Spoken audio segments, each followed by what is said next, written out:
Ito, breaking news, post ni Dare to Us. Di ba na siguro 5 days from now, bibiyahe si PBBM sa US.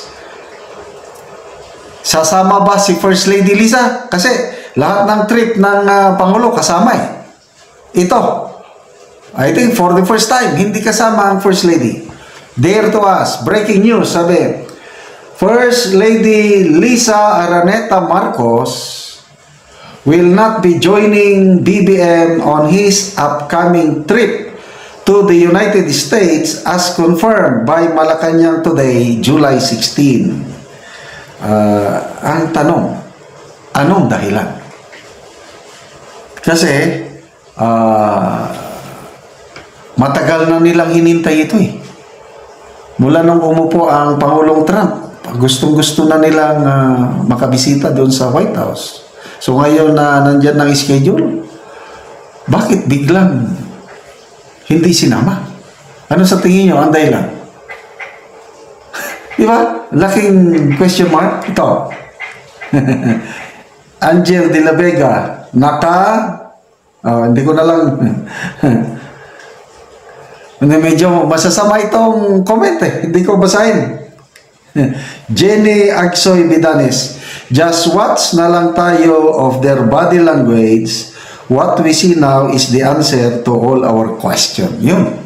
May mga comment dito kailang masama.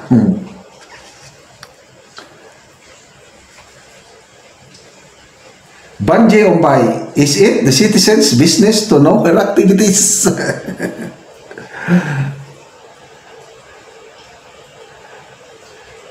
Nika Tabet Borias, she's a liability. He's a liability. They're all liabilities.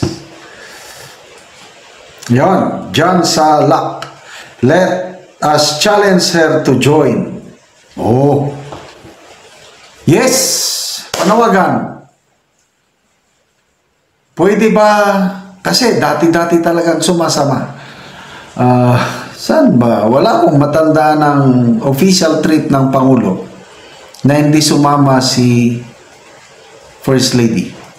Kasi kung ako yan, ay kasama ko ang aking wife. Ngayon, dadalawa na lang kami sa aking wife. Halos hindi na kami pag we see to it na mga edad na ito, 65 na kami. Napakaganda na yung parang bumalik yung aming pagkabinata at dalaga. Yung time together namin. Yun. Kaya sana, please, yes, manawagan tayo sa ating minamahal na First Lady, sumama kayo. Kawawa naman ang presidente, wala siyang Michael Arellano, hadlok, dili ka uli og Pinas. Takot daw na baka hindi na pauwi yun sa Pilipinas.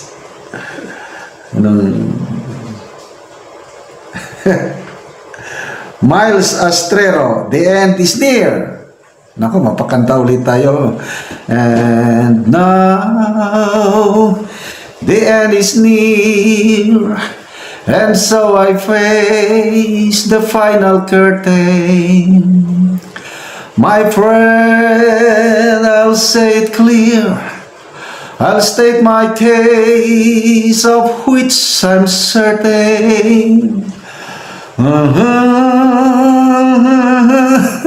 And trouble leads in every highway and more. Much more than this, I did it my way.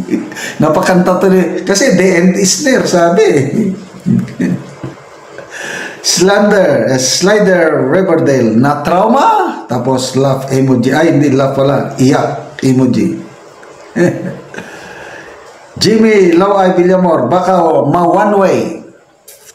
Marlon Nakaituna, and where is she? I think nasa Pilipinas. I'm not sure pala. Yung nakita kong post 2 days ago yun, guest speaker si First Lady sa graduation ceremony sa Mariano Marcos Memorial State University. Nag-speech nga siya doon eh. Humingi siya, nag-apologize siya sa nandun sa loob. Kasi daw, grabing paghigpit ng Presidential Security Guard. Grabe, mga payong, kung ano-ano dyan. Kinumpis ka. Kaya sabi niya, I apologize. Gambit Jean, still, we fear... Ito, binabasa ko lang ito, Gambit Jean. Still, we fear her involvement in this case can be used as a leverage. Napanood ko si Joey De Vibreo, Joey Cruz, yan, sinasabi niya.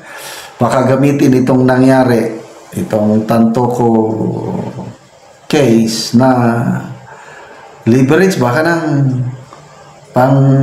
leverage na, anong gusto nyo? Ganito, o mamili kayo. Ganon. Ganon din si General Orlando De Leon. Ganon ang kanyang fear. Fear lang naman. Walang proof, hindi mo kasi maalis yung mag-speculate. So those are all speculations.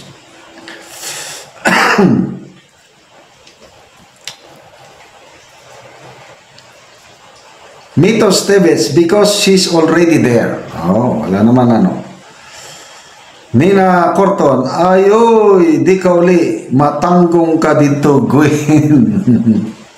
It's a big, katawa.